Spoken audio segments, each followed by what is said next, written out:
మతం పేరుతో రిజర్వేషన్లకు తాము వ్యతిరేకమని బీజేపీ ఎమ్మెల్యే కిషన్ రెడ్డి స్పష్టం చేశారు. మతం ఆధారంగా రిజర్వేషన్లు కల్పించడం మత మార్పిడులను ప్రోత్సహించడమేనన్నారు. దీనిపై స్పందించిన కేసీఆర్ కింది స్థాయి వర్గాల వారు ఎందుకు మతం మార్చుకుంటున్నారో ఆలోచించాలని కిషన్ రెడ్డికి కౌంటర్ ఇచ్చారు.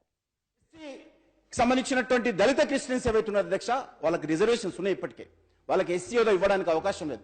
ఈ దేశంలో చాలా మంది ఎస్సీలు ఉన్నారు. కాబట్టి ఆ ఎస్సీలకు అన్యాయం జరగకుండా చూడాల్సినటువంటి అవసరం ఉంది. కాబట్టి ఈ యొక్క దళిత క్రిస్టియన్స్ కూడా ఎస్సీ హోదా ఇచ్చేటువంటి అవకాశం లేదు. ఇది పూర్తిగా మత మార్పులను ప్రోత్సహిస్తుంది. సామూహిక మత మార్పులు వ్యక్తిగతంగా మార్చుకుంటే నాకు అభ్యంతరం లేదు అధ్యక్ష. కానీ విదేశాల నుంచి వచ్చేటువంటి డబ్బు ఆధారంగా మభ్యపెట్టి సామూహికమైనటువంటి మత మార్పులు జరుగుతా ఉన్నాయి ఈ దేశంలో. ఇది మంచిది కాదు. కాబట్టి మత మార్పులను ప్రోత్సహించేటువంటి దళిత క్రిస్టియన్స్ రిజర్వేషన్స్ ఏదైతే ఉన్నదో ఎస్సీ హోదా కల్పించే రిజర్వేషన్స్ కూడా నేను పూర్తిగా భారతీయ జనతా పార్టీ తరఫున వ్యతిరేకిస్తున్నాను. కాబట్టి సుప్రీంకోర్టులో ఉన్నటువంటి కేసు ఇప్పటికే 4.5% రిజర్వేషన్ మీద జరుగుతున్నప్పుడు మనం 12% రిజర్వేషన్ పెట్టడం అనేటువంటిది మరి సబ్జుడిస్ అవుతుందనే విషయాన్ని మీకు మనవి చేస్తా అధ్యక్ష. ఉంటాయి మతం పర్సనల్ అధ్యక్ష, nothing to do. Religion is purely personal. Islam చెప్పినా, హిందుత్వ చెప్పినా, ఇంకోటి చెప్పినా మంచిగా బతుకమని చెప్పిన కానీ తనక స్వామని ఎవరు చెప్పలే.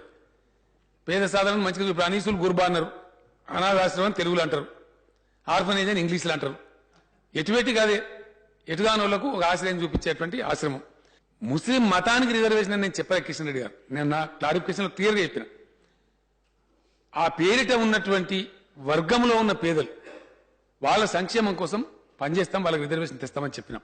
సబ్జుడిస్ అని మీరు అన్నారు. సబ్జుడిస్ అయినంత మాత్రాన శాసనసభ మాట్లాడకూడదని లేదు, శాసనసభ బిల్లు పాస్ చేయకూడదని ఎక్కడ లేదు.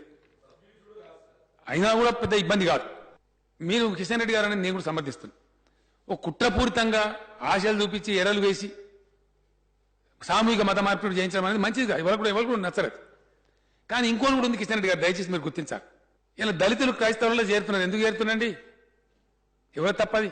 దానే అంటే ఏమరా దానే అంటే మనం అదే డానియల్ అని పేరు పెట్టుకుంటే డానియల్ గారు రండి అంటే ఇక నేను డానియల్ అయితే నాకు గౌరవం దొరుకుతా నేను అనుకుంటున్నాడు. అది 2 సైడ్ల నుంచి ఉంటుంది ఆ ప్రొవకేషన్. కిషన్ రెడ్డి గారికి దయచేసి ఆ సందేహాలు అవసరం లేదు. నేను కూడా ఆర్క్ హిందూ అంటే ఎట్లంటే దేశంలో ఎవడి అంత పెద్ద యాగం చేసింది నేను హిందువునే అయినంత మాత్రాన మనం ఇతరులను అగౌరవపరచం, ఇతరులను చిన్న చూడడం పరమత సహనం అనేది మన పెద్దలు చెప్పి మన హిందూ ధర్మంలో ఉన్నది. కాబట్టి అనుమానాలు కిషన్ రెడ్డి గారికి అవసరం లేదు.